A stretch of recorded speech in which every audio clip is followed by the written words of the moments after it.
자, 교재는 122페이지 31번입니다. 자, 다음 중에서 옳은 것은 했어요. 자, 동그라미 1번을 보면 사서 증서는 사문서죠. 그래서 일부 변조한 행위는 공문서가 아니라 사문서가 됩니다. X. 자, 2번 명의인을 기망해서 문서를 작성했다 했잖아요. 따라서 서명과 날인이 정당히 성립되었다 할지라도 기망해서 문서를 작성했기 때문에 위조죄가 될 수가 있습니다. 안된다. X. 자, 3번 본인이 직접 출두한 바가 없는데 본인이 직접 신청해서 발급받은 것처럼 기재했다 했지 않습니까? 이것은 허위 작성이죠. 그래서 공문서 위조죄가 되는 것이 아니라 허위 공문서 작성죄가 됩니다. 자, 3번 자, 이사가 보세요. 이사가 서명 거부 사유를 기재하고 그에 대한 서명을 했다 했잖아요. 그쵸? 누가? 이사가 서명했다고. 이사가 기재하고 이사가 서명했다고요. 그러면 이 문서는 진정 성립되었다 라고 볼 수가 있겠죠. 이 진정 성립되었다고 하는 것은 이 기재한 내용이 이사회의록의 일부가 되었다 이런 말입니다. 자, 그런데 이사장이란 사람이 이 진정 성립된 문서에 지 멋대로 임의로 이를 삭제하고 홈페이지에 이를 게시했다는 거예요. 뭐가 됩니까? 자, 사문서 변조죄가 되는 거죠. 자, 이사회의록은 사문서라 볼 수가 있는 것이고 진정 성립되었기 때문에 변조죄가 될 수 있는 것입니다. 정답은 4번이죠. 자, 문제 32번 공문서 부정행사죄가 되는 것은 모두 몇 개인가 했어요. 자, 1번 신분 확인하려는 경찰관에게 타인의 운전면허증을 제시했다라고 했을 때, 그쵸? 운전면허증 본래의 용도대로 사용했기 때문에 부정행사가 될 수 있는 것이죠. 자, 2번을 보면 등본은 객체에서 탈락입니다. 그래서 안 돼요. 자, 3번 자, 주민증이죠. 타인의 주민증을 어떤 용도로 썼나요? 할부 금융을 받거나 신용카드를 발급받기 위해서 썼다 했습니다. 이것은 이 주민증의 본래 용도인 뭐죠? 신분 확인용 도로 쓴 부분이 아니기 때문에 따라서 부정행사죄가 될 수 없는 것이죠. X. 자, 다음 파일은 아닌 거 아시죠? 파일은 문서가 아니기 때문에 안 됩니다. 자, 마지막 이 주민증, 타인의 주민증을 가지고 역시 이동전화 가입 신청을 했다 했습니다. 이것은 디귿받는 것 똑같아요. 이건 신분 확인 용도로 쓴 부분이 아닙니다. 그래서 부정행사죄가 되지를 않죠. 되는 것은 기억범밖에 없기 때문에 1번입니다. 자, 33번 옳지 않은 것은 했어요. 1번을 보면 어떤 형태로든지 직무를 수행했다 했잖아요. 수행했기 때문에 직무유기죄가 될 수가 없는 것이죠. 그래서 마지막 줄에 안 된다. 맞는 말입니다. 자, 2번 직무유기라고 하는 것은요. 자, 여기 그 집행을 유보하는 모든 경우, 이 모든 경우가 다 직무유기죄가 되는 것이 아닙니다. 직무유기가 되려면 그 직무유기한다는 점에 있어서 의식적인 방임, 포기가 되어야지만 직무유기가 될 수 있는 것이에요. 이것도 맞는 말이죠. 3번 자, 보험 처리하겠으니 사고 처리하지 말아달라는 교통사고 담당자의 부탁을 받은 경찰관이 그쵸? 수사를 하고 있지 않던 도중에 보험회사 수사 요청을 받고서도 수사하지 않은 것은 각각 직무유기죄가 되는 것이고 그럼 결국 무슨 말이죠? 직무유기죄 2개가 된단 말인데 경합범이다. 맞습니까? 틀립니다. 직무유기죄는 계속범입니다. 계속범이기 때문에 따라서 이것은 2개의 죄가 되는 것이 아니라 포괄일죄가 돼요. 그래서 이거 틀렸죠. 답은 3번입니다. 4번 자, 허위 공문서 작성죄, 그 다음에 직무유기죄, 앞에 거는 자기범이고 뒤에 건 부자기범이잖아요. 그렇죠? 2가지 대가 다 되고 경합범이다. 맞아요, 틀려요? 원래는 우리가 총론 시간 어떻게 배웁니까? 자기 우선 부작위 보충설에 따라서 자기를 먼저 검토해보고 자기가 인정되면 거기서 끝내라고 했지 않습니까? 그렇죠? 근데 다 그 말이 맞는데 유일한 예외가 하나 있어요. 그 유일한 예외가 뭐냐면 이겁니다. 농지 전용 허가를 내주기 위해서 요 말이죠. 허가를 내준다. 요때는 별도로 직무유기죄가 돼요. 그래서 유일한 예외입니다. 그래서 다른 이 판례를 빼고 나머지 판례는 자기 법만 해당했지 직무유기죄 성립하지 않았었는데 이 판례만 예외적으로 직무유기죄가 성립한다는 판례입니다. 그래서 앞에 죄도 되고 뒤에 죄도 되고 경합범이 돼요. 경합범. 이것도 알아두시고요. 맞는 지문입니다. 자, 34번. 옳지 않은 것은 했어요. 자, 1번을 보면 지위를 상실했다. 상실한 후에도, 그쵸? 상실한 후에도 계속 조합 임원으로 등기가 되어 있다는 거예요. 등기가 되어 있는 상태에서 계속해서 실질적으로 조합 임원으로서 직무를 수행해 왔다면 이것도 공무원으로 봅니다. 공무원으로. 그래서 뇌물죄를 적용하겠다. 이런 말이죠. 그러니까 이때 돈받은 뭐예요? 즉 이렇게 조합 임원의 지위를 상실한 후에라 할지라도 임원으로 등기되어 있는 상태에서 돈을 받으면 이것도 뇌물죄로 처벌하겠다 이 뜻이에요. 자, 2번. 자, 1000만 원을 받았어요. 1000만 원을 받았습니다. 자, 그 중에서 500을 썼어요, 내가. 그리고 나머지 500을 은행에 예금해 두었다는 거죠. 그럼 뭐가 되는 겁니까? 여기서 소비한 거잖아요. 소비한 거란 말이에요. 그쵸? 이를 인출해서 그에게 반환했다 할지라도 내가 소비한 금액은 총 액수가 500 플러스 1000이잖아요. 1000만 원을 추징하는 겁니다. 추징. 누가 받았어요? 갑이 받았잖아요. 그 갑으로부터 1000만 원 추징하면 되는 거예요. 맞는 말이고. 자, 병역 면제를 위해서 1억 원의 뇌물을 받은 헌병수 사관입니다. 공무원이죠. 군인 공무원입니다. 1억을 받았습니다. 독자적 판단하에 군의관 을에게 5천을 주었다는 거예요. 이것은 독자적 판단하에 갑이 독자적 판단하에 5천을 주었다는 것은 이건 소비 일종이죠. 소비의 일종으로 보는 거예요. 이때 갑에게 추징해야 할 금액은 5천이다. 아닙니다. 이 5천도 이 갑이 받은 액수 1억에 포함시키는 거죠. 그래서 5천이 되는 것이 아니라 1억이 되는 겁니다. 1억 전액이 추징 액수가 되는 거예요. 정답은 3번이죠. 4번. 1000만 원을 받았잖아요. 그래서 너무 과다해서 이것을 500을 그대로 돌려줬습니다. 이때 갑과 을로부터 각각 500씩 몰수하거나 추징한다. 맞습니까? 맞죠? 그러니까 너무 과다해서 500은 내가 먹고 500은 그대로 돌려줬다라고 했을 때 이것은 이 을로부터 어떻게 합니까? 을로부터 몰수하거나 이 사람이 갖고 있다면 몰수하면 되는 것이고 이 사람이 쓰고 없다면 추징하면 되는 거예요. 그렇죠? 그래서 공무원 500, 갑으로부터 500, 을로부터 500, 그래서 각각 500씩 몰수하거나 추징하면 되는 거예요. 맞는 말입니다. 정답은 3번.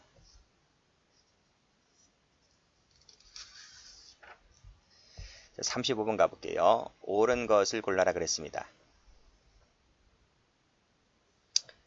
자, 1번을 보시면 복지도우미죠. 복지도우미는 공무원이 아니에요. 공무원이 아니기 때문에 그 직무를 방해했다 하더라도 공직방해 되지는 않겠죠. 2번. 단순히 허위 주장, 허위 증거 제출만 갖고서는 위계에 의한 공직방이 되지 않는다는 것 아실 것이고요. 동그라미. 3번을 보시면 피해자와 합의하는 데 불리하다고 생각했습니다. 이 말은 공무집행 방해 의사로 하는 게 아니라는 것을 알 수가 있겠죠. 그래서 위계에 따른 공직방해 되지를 않는 거죠. 그렇죠? 위계에 따른 공직방해 되려면 방해 의사가 있어야 되거든요. 공무를 집행 방해한다는 의사가 있어야 되는 것인데 합의하는데 불리해서 운전자를 뭐 어떻게 했다는 얘기잖아요. 그 말은 방해 의사가 없기 때문에 죄가 되지 않는다 이 뜻입니다. 즉 고의가 탈락된다는 거예요. 자, 4번을 볼게요. 자, 서울에서 열리는 불법 집회 농민대회에 참석하기 위하여 고속버스를 타려고 합니다. 어디서? 시골에서. 지방입니다. 지방이고 이 버스를 타려는 곳과 이 집회가 열리는 이 거리가 이 양측의 거리, 이 버스를 타려고 하는 그 지방에 어느 지역이 있을 거 아닙니까? 그 지역과 서울에서 열리는 집회, 불법 집회가 열리는 이 장소와의 거리는 약 150km 떨어진 지역이었어요. 근데 경찰이 쫙 깔렸어요. 경찰이 쫙 깔려서 여기서 갑자기 단속을 하는 겁니다. 이것은 이때 단속은 뭐예요? 이때 단속한 행위는 이 적법한 공무집행이 아니다 하는 것이 판례입니다. 아시겠죠? 그래서 이때 이 제지하려는 경찰관을 때린 것은 공직방위 된다 안 된다? 안 된다 이런 말이에요. 그쵸? 그래서 시간적 장소적으로 근접한 이 제지 행위가 아니기 때문에 그쵸? 이것도 뭐 한참 가야 되잖아요. 몇 시간을 가야 되잖아요. 몇 시간이 아니고 적어도 1시간에서 2시간 정도 가야 되잖아요. 그렇기 때문에 시간적 장소적으로 근접한 곳이 아닌 지역에서 경찰이 단속한 것은 적법한 공무집행이 아니기 때문에 이를 방해했다 하더라도 공직방위 되지는 않는다 이 뜻이죠. 답은 2번입니다. 자, 36번 가자. 자, 위계가 되는 성립것은 모두 몇 개, 것은 했어요. 자, 36번을 가보면 지금 뭐라 돼 있어요? 자, 쭉 보세요. 쭉 보시면 마지막 줄에 귀하 허가 신청서를 작성하여 이를 접수 심사 담당하는 공무원에게 제출하여 접수케 하였다. 이 접수하게 한 것이 위계에 따른 공직방위 될 수 있어요, 없어요? 여러분, 위계에 따른 공무집행 방해죄는 미수처벌정이 없어요. 그래서 단순하게 접수했다는 것만 갖고서는 공직방위 된다, 안 된다? 안 된다는 거예요. 그렇죠? 그래서 위계에 따른 공직방위 되려면 상대방이 속아서 그렇죠? 그릇된 행위나 처분을 했을 때 기수가 되어서 본죄가 성립할 수 있는 것이지 단순히 한 접수만 갖고서는 기수가 되지를 않습니다. 미수도 없기 때문에 불가버립니다. 자, 2번. 자, 이것은 그 21년도 올해죠. 올해 법원 행정고시 문제인데요.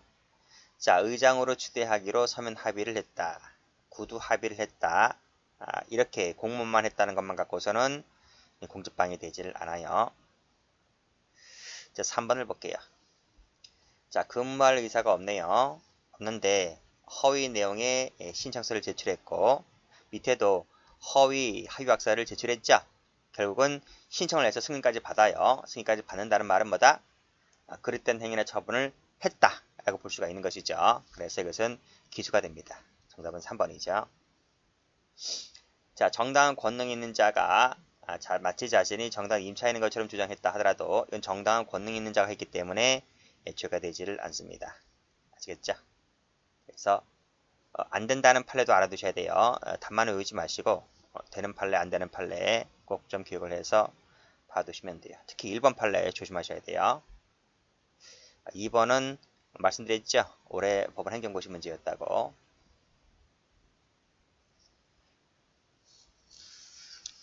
자, 37번 가볼게요. 자, 표시 무효죄 관련된 설명으로서 옳지 않은 것은 했습니다. 단순히 부작위 명령을 위반했다는 것만 갖고는 죄가 되지 않아요. 맞고. 자, 맨 밑에도 마찬가지예요. 맨 밑에도 보시면 여기 단순히 부작위 명령을 위반했죠. 그렇죠? 요 부작위 명령 위반 갖고서는 죄가 되지를 않습니다. 그래서 이거 틀렸습니다. 그렇죠? X. 답은 4번입니다. 1번 보죠. 자, 표시가 법률 당연부여 부존재래요. 부존재. 그러면 설령 효용을 해야 한다 할지라도 이것은 당연무효 부존재이기 때문에 객체가 존재하지 않아요. 객체가. 그쵸? 보세요. 이게 보시면 이 표시 무효죄가 되려면 표시가 현존해야 돼. 현존하는 것이 성립 요건이란 말이에요. 근데 여기는 표시가 무효이기 때문에 부존재이기 때문에 객체에서 탈락이므로 아무리 효용을 했다 할지라도 죄가 되지 않는 거예요. 3번. 자, 집행관이 이를 채권자에게 인도했다 그랬어요. 인도했다. 채권자에게 인도했다면 이 채권자는 목적 달성했잖아요. 그렇죠? 목적 달성했기 때문에 이 이후에 채무자 출입을 봉쇄하기 위하여 출입문을 판자로 막아둔 것을 채무자가 이를 뜯어내고 들어갔다 할지라도 이거는 강제집행이 완전히 끝난 다음에 발생한 일이기 때문에 이 표시무효죄가 되지를 않습니다. 그렇죠? 별죄는 될 수가 있어요. 다른 죄는 될 수가 있는데 표시무효죄는 되지가 않아요. 38번 옳지 않은 것을 골라라 그랬습니다. 자, 1번을 보면 자, 수사기관에서 조사받은 피의자가 사실은 게임장 업주가 실제 업주가 아니에요. 근데 자신이 실제 업주라고 이렇게 허위 진술하죠. 단순한 허위 진술만 갖고서는 죄가 된다 안 된다? 안 된다 했어요. X. 자, 2번 사실혼 관계에 있는 처, 은닉도피죄에 있어서 그 친족 배우자 부분에 있어서 사실혼 배우자는 친족이 아니라는 것이 판례입니다. 아시겠죠? 그래서 은닉죄를 범했을 때는 당연히 처벌됩니다. 그렇죠? 친족으로 볼 수가 없기 때문에 맞는 지문입니다.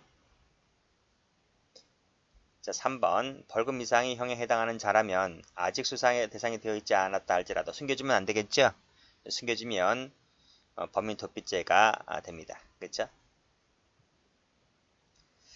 자, 참고인이 저 사람은 범인이 아닐지도 모른다라고 생각하면서 허위 진술하여 결국 기소되게 하였다 할지라도 도피죄가 되질 않아요. 단순한 허위 진술만 갖고는 죄가 되지 않습니다. 맞는 말입니다. 정답은 1번이죠.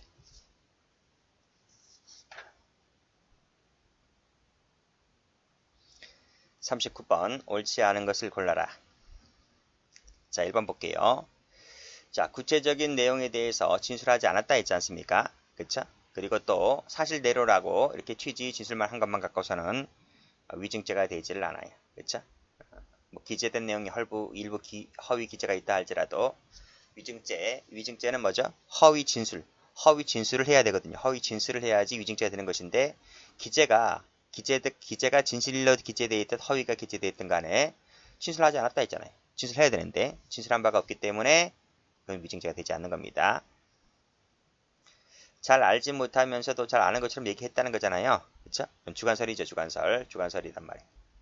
그래서 허위 진술, 기억에 반하는 허위 진술을 했기 때문에 위증죄가 될 수 있는 것이죠. 이것도 허위 증언이죠. 그쵸? 목격하지도 못한 사람으로 하여금 그치? 허위 증언을 하게 하도록 하였다고 했을 때 증거 위조죄가 되지를 않는다. 왜 그럴까요? 증거 위조는 이게 유형적 방법이잖아요. 근데 이것은 무형적 방법이란 말이에요. 무형적 방법. 무형적 방법으로 증거에 증명해치는 것은 위조죄가 될 수가 없다는 것입니다. 그래서 맞는 말이죠. 자, 허위 사실 확인서, 진술서를 작성해서 제출하는 것만으로는 역시 똑같은 위치로 이거나 그치? 위조죄가 되지를 않습니다. 정답은 4번입니다. 자, 마지막으로 40분 볼게요. 옳지 않은 것을 골라라. 자, 무고죄가 되려면 허위라는 부분에 있어서 적극적인 증명이 있어야 한다는 것은 아시겠죠? 단순한 소극적 증명만 갖고는 되지 않는다. 맞고요. 자, 2번. 자, 고소기관의 경과에서 그쵸? 공소를 제기할 수 없음이 분명하잖아요. 그러면 무고죄가 됩니까? 안 됩니까? 안 되죠. 왜요? 무고죄를 하려는 이유가 형사처벌을 할 목적으로 징계처분을 받게 할 목적으로 하는 거잖아요. 고소기관이 경과했기 때문에 형사처벌을 받게 할 수가 없는 거예요. 따라서 무고죄가 될 수가 없는 것이죠. 자, 이것도 많이 나오죠. 우리 현행범 체포 업무를 방해한 적이 없다면서 실제로 있는데 그쵸? 실제로는 있어요. 실제로는 방해한 적이 있는데 이놈이 뒷단에는 방해한 적이 없다라고 이렇게 거짓말합니다. 이건 뭐죠? 이건 객관설이죠, 객관설. 실질적으로는 했단 말이에요. 실질적으로 방해했다고요. 근데 이 사람이 방해한 적이 없다라고 거짓말하는 거예요. 그래서 오히려 경찰관을 불법 체포 고소했다라고 했을 때 이 친구에게는 무고죄가 될 수가 있는 것이죠. 자, 마지막으로 보면 사립대학교 교수 같은 경우에는 무고죄가 되지를 않습니다. 그렇죠? 그래서 이 징계처분에는 사립학교 교원에 대한 징계처분은 포함되지 않기 때문에 이렇게 뭐뭐뭐 등을 했다 하더라도 무고죄가 되지 않는 것입니다. 정답은 4번입니다. 자, 여기까지 해서 강의를 모두 끝냅니다.